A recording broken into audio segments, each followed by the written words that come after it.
Hello everyone and welcome back to Let's Play The Legend of Zelda: Link to the Past. And sorry for the delay there. Had some stuff to take care of in the last week and not a whole lot of time to deal with Let's Play, but that's okay, I'm back. Anyways, for this episode, well, the last episode we got the Titan Smith, and for this episode we're going to do a little bit of extra stuff and then move on to the next dungeon, or next palace, or whatever you call it. Temple? We'll see. Anyways, I'm going to skip through this real quick. You know, it's just a little bit of a secret here. Just get all of the posts there. And if you do that, you get this little secret area, which is nice. And you get a piece of heart. So, it's worth getting. I mean, it's better than nothing. And, you know, you could use all the hearts you can get in the Dark World, you know. So that's nice. Now, up here, if you look into this little house, you see a little treasure chest. And this treasure chest is pretty much going to follow you everywhere. It's kind of difficult to get rid of. But in any case, if for whatever reason it disappears on you, you can always go back to that little house and get it. But we're going to take this with us for a little while. Drag it with us. Or is it just going to magically follow us like it's magnetized or something and we're, you know, a nickel Link? I don't know.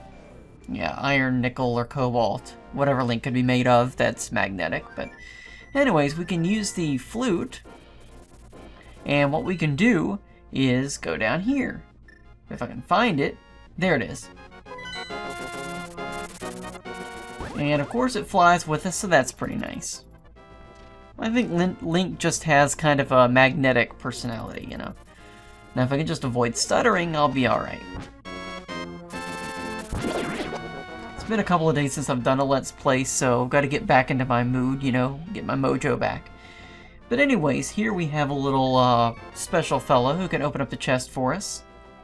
And in the chest we get a magic bottle, so that's pretty nice. How about you? Get out of my way. Now that we've got that, it's time to move on to the next palace. So what I want to do is go north here, and there is a teleporter on the northern section of the swamp that takes us to the Dark World, so that's pretty nice. Of course, we do need the magic hammer in order to get there, and this item, yeah, we're probably going to need it, so I'm going to go ahead and get it. You can probably guess where we're going next, if the title of the video didn't give you a clue enough already. And of course, I got one of those guys in the Skull Woods that can take away your shield, but you know, he's far enough away, I'm not worried about him.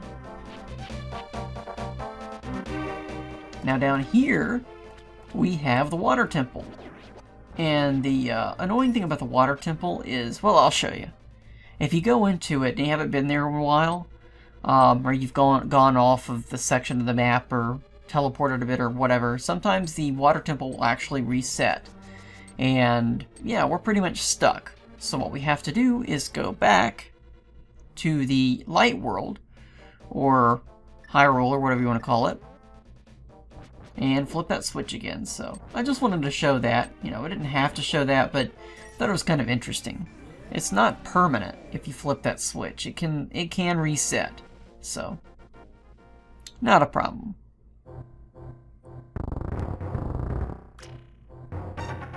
So let's switch this again.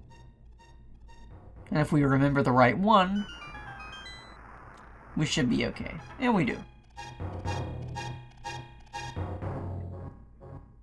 I'm at this point, well, I'm at the point now I'm not really worried about getting hit by an anti-fairy, but if I can avoid it, more the better. And of course I get hit a few times before we teleport back, but no matter, I'm back.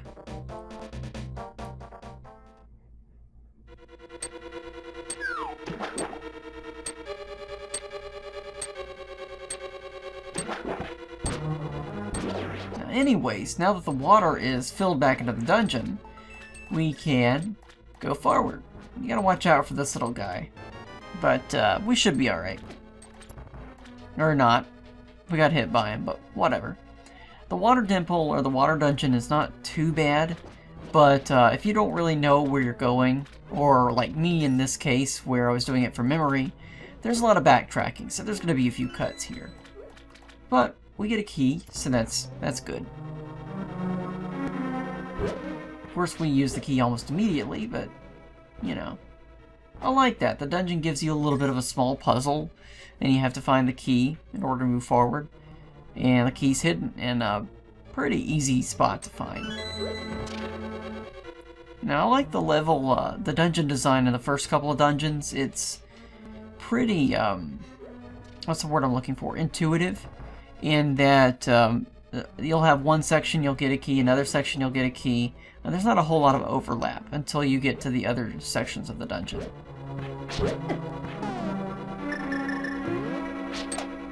So let's get rid of this magic hammer here. Or not magic hammer, these little moles. I think they call them moles, you know, like whack-a-mole. And you can't switch it this way, so what you have to do is you have to pull the switch. Or push the switch. Apparently I don't know the difference between push and pull. Go figure. You get a nice little animation there. And you'll notice a little crack on the wall, so let's check it out. A little bit of a secret area. You get some rupees and a bomb.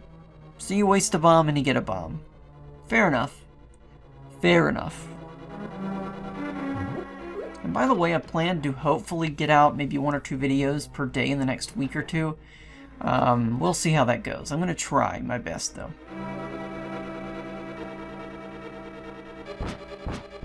How about you? I've still got some plans for some other videos and other games in the future, but I want to get some games down first, and maybe finish Link to the Past before I start on some of the other stuff.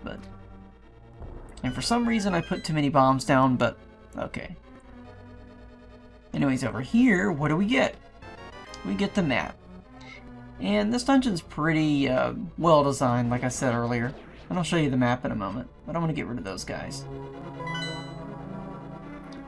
And as you can see here, it's not too much to the dungeon here, really. Couple of levels. It's not difficult to get lost, but it's, you know. You can still find your way around, even if you have to do some backtracking. But anyways, let's go to the left here, now that we've gotten that other section taken care of in the map. We can go into this central room, which we saw part of earlier when we saw that secret passage. Definitely take those rupees there. And you have these little fish that swim around, so it's a nice little water-themed dungeon. A lot of water-based enemies.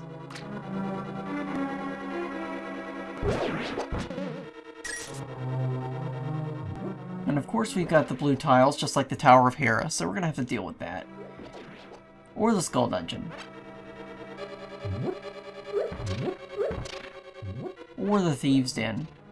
Pretty sure the Skull Dungeon had it. It's been a week since I've done it. If it didn't, well, you know, don't sue me. But here we get a key, which is going to help us. And like I showed earlier, well, I'll show you now, because apparently my short-term memory sucks today. You can't move those columns, so you have to find another way around. And how are we going to get around them? Well, you'll see. You'll see. And you'll also see a couple of sections here where you can't really access. You can't get to them, and you're kind of wondering, well, how do I get there? Well, I like that this dungeon actually does something like that. It shows you a place you can't access. Kind of like what it did in Link's Awakening with, I think it was the 5th dungeon. Catfish Maw. And so you'll get a similar item to that. But of course, you know, if you played the games when they actually came out, you would have played this before Link's Awakening. So, but you'll know, you'll kind of figure out what item we get.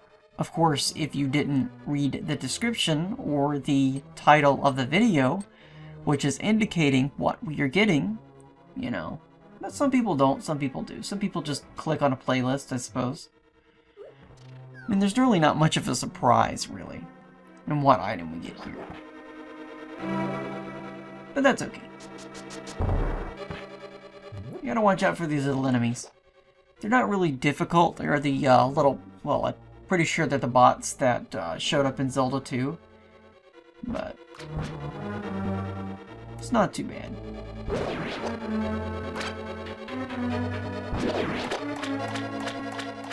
I'm also going over a few independent games that I really like off of Steam that I found, but I'm not sure what I'm going to play just yet. And I think I'm going to invest in an Elgato or a Hopage for some PlayStation 3 recordings soon. So, there's some stuff lined up. I may actually, in the description for my channel, give some sort of a list of upcoming games that I'm willing to do. But, I'll figure that out. Anyways, down here we've got some hearts, so that's pretty good. But yeah, like I said in a couple of videos ago, or months ago, or whenever, you know, if you guys got some suggestions for other videos, or how I should do something in a game, don't hesitate to let me know. Now, I just screwed myself up there, so what I've got to do is go left, but eventually I'm going to have to go back right. Anyways, over here, we get some rupees. So let me go cut back here and reset that again. And if we go over here, we get... Well, let me get these skulls out of the way. We get a dead end, because what I didn't do is reset the switch. And I kind of left that in there, because, you know... That's better. Now let me go back down. Don't you love careful editing like that? It just saves so much time.